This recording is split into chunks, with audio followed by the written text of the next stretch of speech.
So welcome to part C of practical number 4. So in part B we have seen how to dim the LED with different duty cycle. So we have written a program to generate duty cycle with 0%, 30%, 60%, 100%.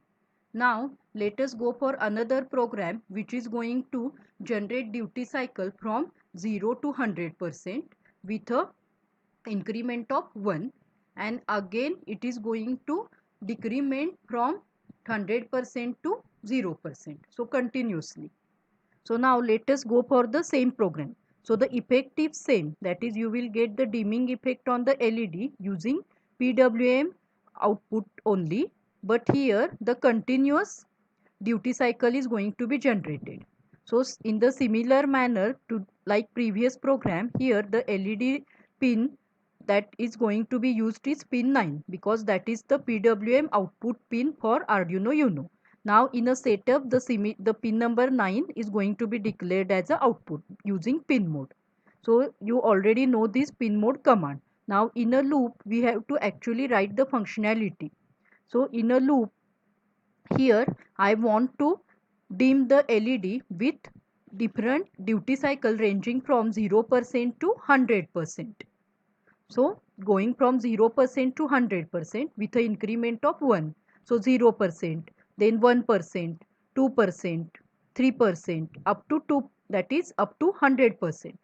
So as discussed earlier, the PWM output level is going to range from 0 to 255. So I have to put that in a loop.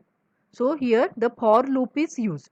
So syntax for loop is nothing but here you have to provide. So we will first of all discuss the syntax for the for loop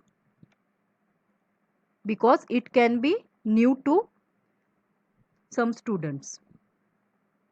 So why there is a necessity of such loops? Because if you want to repeat particular task for particular condition, then you need to put that in a for loop.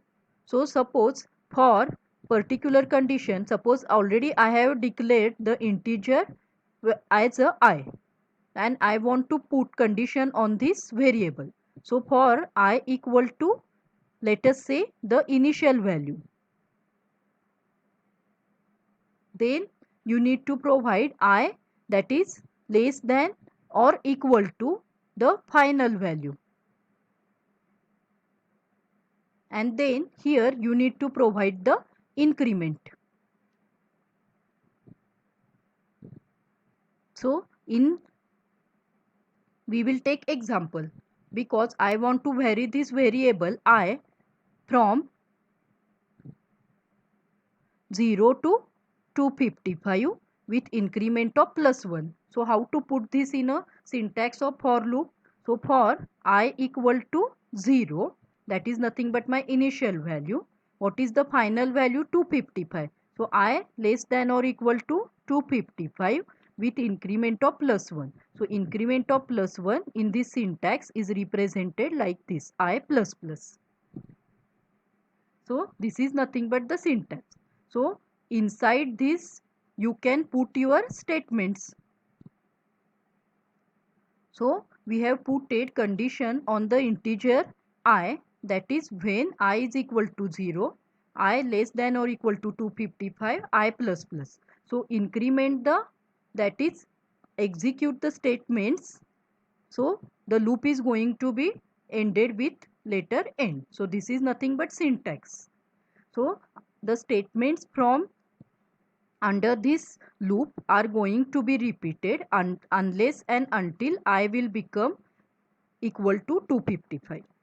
So this loop is going to be executed for 255 times because we have provided increment of 1, and the statements under this loop are going to be repeated for 255 times. So this is that is advantage of loops, so that you have already seen in your, that is C language. That is what are advantages of loop. That is, if you want to repeat particular task for many number of times, then you have to put that in a loop. So now using the same on Arduino IDE. So here we have to repeat this, or we have to fade the LED with increment of 1. So here I equal to 0, I less than 255, I plus plus. So for this I want to write on pin number 9 with value of I. So in first iteration the value of I is 0. In second iteration the value of I will become 1. The third iteration the value of I will become 2, and with a delay of 100 millisecond. So in this way the LED is going to experience the duty cycle going from 0 to 100% with effective values of PWM output level going to range from 0 to 255. So in the similar manner, if you want to decrement the loop, here you need to provide in this manner, that is I equal to initial, because after executing this loop your variable I will have the value of 255. So here for this loop the initial value will become 255 and the final value will become 0, and you have to decrement that. So the I is going to be decremented from 255 to 0. So in duty cycle language, it is going to be decremented from 100% duty cycle to 0% duty cycle with increment of 1. And on the similar manner, using analog write, we have written that on pin number 9 with corresponding value of I, and in between the delay of 100 millisecond to observe the change. So this code I have already verified, and here as discussed earlier we have that is got the path of hex file. So on the same setup of Proteus I am going to put that. So here the same setup is used like previous program, that is Arduino is connected to a LED via this resistor on pin number 9 because we want to use PWM functionality. So you have to use either 3, 5, 6, 9, 10 and 11. So if you connect this to any of the pin, the functionality will be the same. So here we have chosen pin number 9, and similarly here the virtual oscilloscope is also connected so as to get the effect of change in duty cycle with corresponding LED dimming effect. Now I am going to run the code. So now if you see here on this oscilloscope, you can see the change in duty cycle and change in LED dimming. That is, duty cycle is going to change with 1 unit, 0 up from 0% up to 100%. The dimming effect is not proper because for human eye it's actually not perceived properly via this simulation, but in practice you will get that. So in demo session you will experience that effect, but here the main aim is to observe the change in duty cycle over here. So see the changes in duty cycle at pin number 9, and intentionally the delay of 100 millisecond is provided, so it's going to take time. So from 0% how the duty cycle is going to be increased, and the LED is going to be dimmed or brightness is going to be controlled.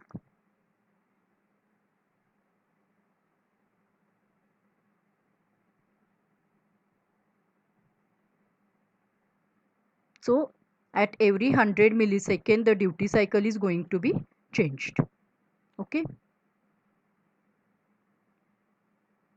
So now I am going to stop this execution. So similar effect you can observe when the decrement loop starts.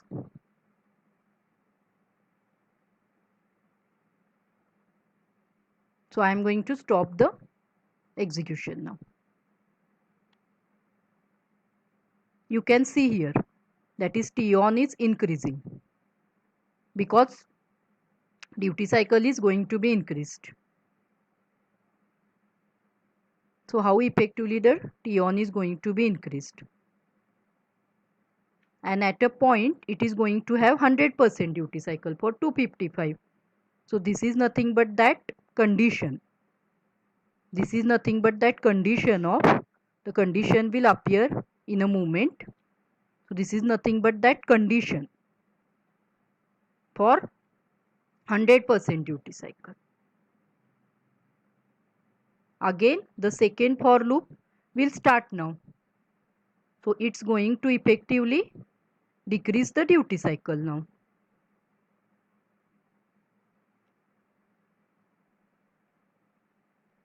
So this change is notable. So now the LED is having full brightness and we are going to dim that slowly. Okay, so in this way the duty cycle will be again become 0. So I am going to stop the execution now.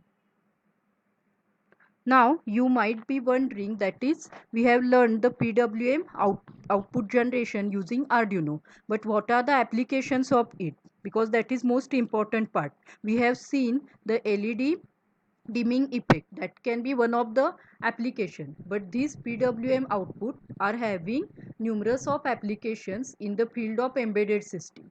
So to control the devices, that is which needs to control V effective, because the V effective is in our hand. As discussed in our earlier session, V effective or the effective DC voltage that can be generated on the pin can be just controlled by controlling T on by T ratio, and it's very easy to control that using the command of analog write.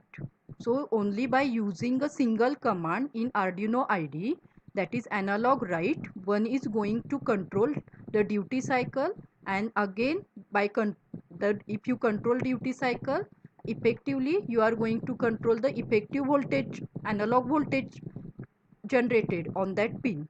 So this process or this is required in the various applications of, that is, DC motor control. That is, controlling the speed of DC motor is nothing but controlling the V effective only. So by changing that V effective here, automatically you can control the speed of DC motor. Similarly, you can control the servo motor. So the application where you have to control the analog output voltage. So here we have learned a way to generate an analog output voltage with the help of digital mill. So that's nothing but the basic motto of PWM wave generation. So in practical number 5, we will be having the similar application of this PWM output. So we are in practical 5, we will control servo motor. That is, we will first of all discuss what is servo motor, its use, its application. Then we will control the servo motor using PWM output. So thank you.